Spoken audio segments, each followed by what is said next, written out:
Good day everyone, I am Fatima Dayan Vitrozo from Bachelor of Secondary major in English.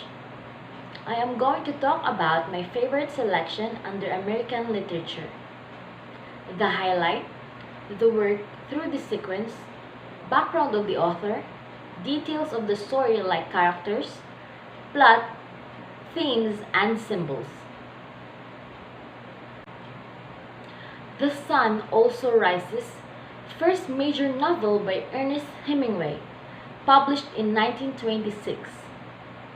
Titled Fiesta in England, the novel captures the moods, feelings, and attitudes of the hard-drinking, fast-living group of delusioned expatriates in post-war France and Spain.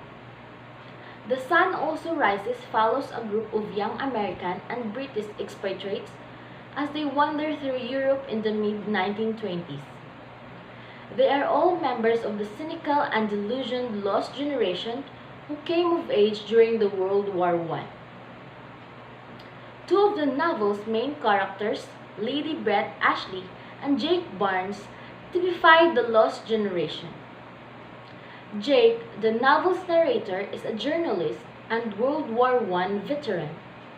During the war, Jake suffered an injury that rendered him impotent. After the war, Jake moved to Paris, where he lived near his friend, the Jewish author Robert Cohn. Jake's former lover Brett also lives in Paris.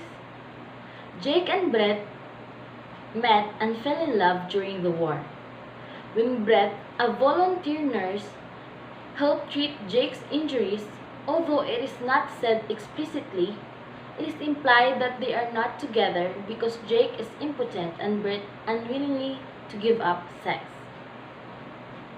When Con confesses his romantic interest to Brett, Jake cautions him against pursuing a relationship with Brett, who is engaged to be married to Mike Campbell, a Scottish war veteran.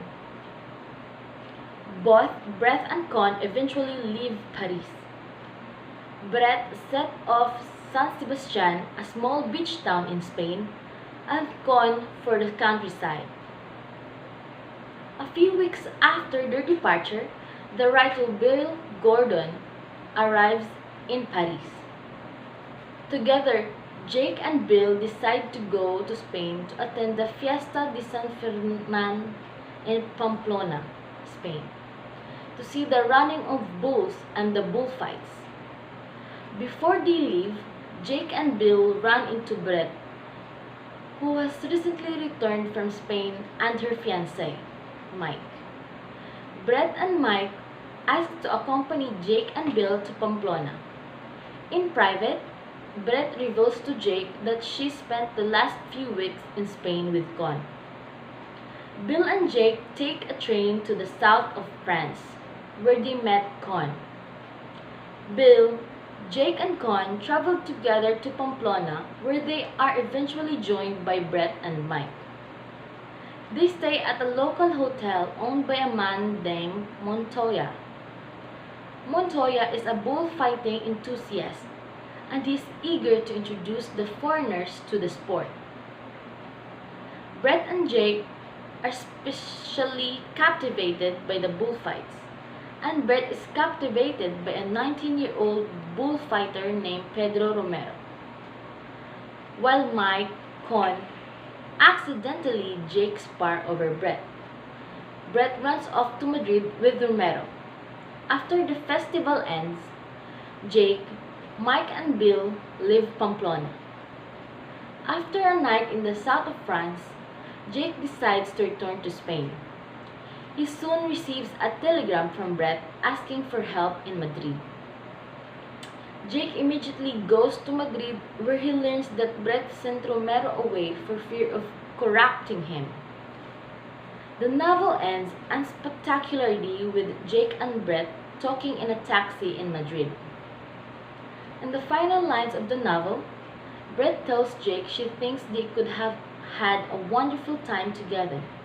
Jake replies, "Yes. Isn't it pretty to think so?" Ernest Miller Hemingway was born in July 21, 1899. He was an American novelist, short story writer, and a journalist. His economical and understated style, which he termed the iceberg theory, had a strong influence on 20th century fiction, while an adventurous lifestyle and public image brought him admiration from later generations. Hemingway produced most of his work between the mid-1920s and the mid-1950s, and he was awarded the 1954 Nobel Prize in Literature. He published 7 novels, 6 short literature collections, and 2 nonfiction works. 3 of his novels, 4 short story collections, and 3 nonfiction works were published. Many of his works are considered classics of American literature. Hemingway was raised in Oak Park, Illinois. After high school, he was a reporter for a few months for the Kansas City, before leaving for the Italian front to enlist as an ambulance driver in World War I. In 1918, he was seriously wounded and returned home.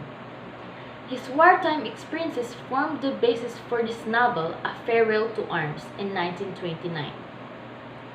He maintained permanent residence in the Key West, Florida, in 1930s, and in Cuba in the 1940s.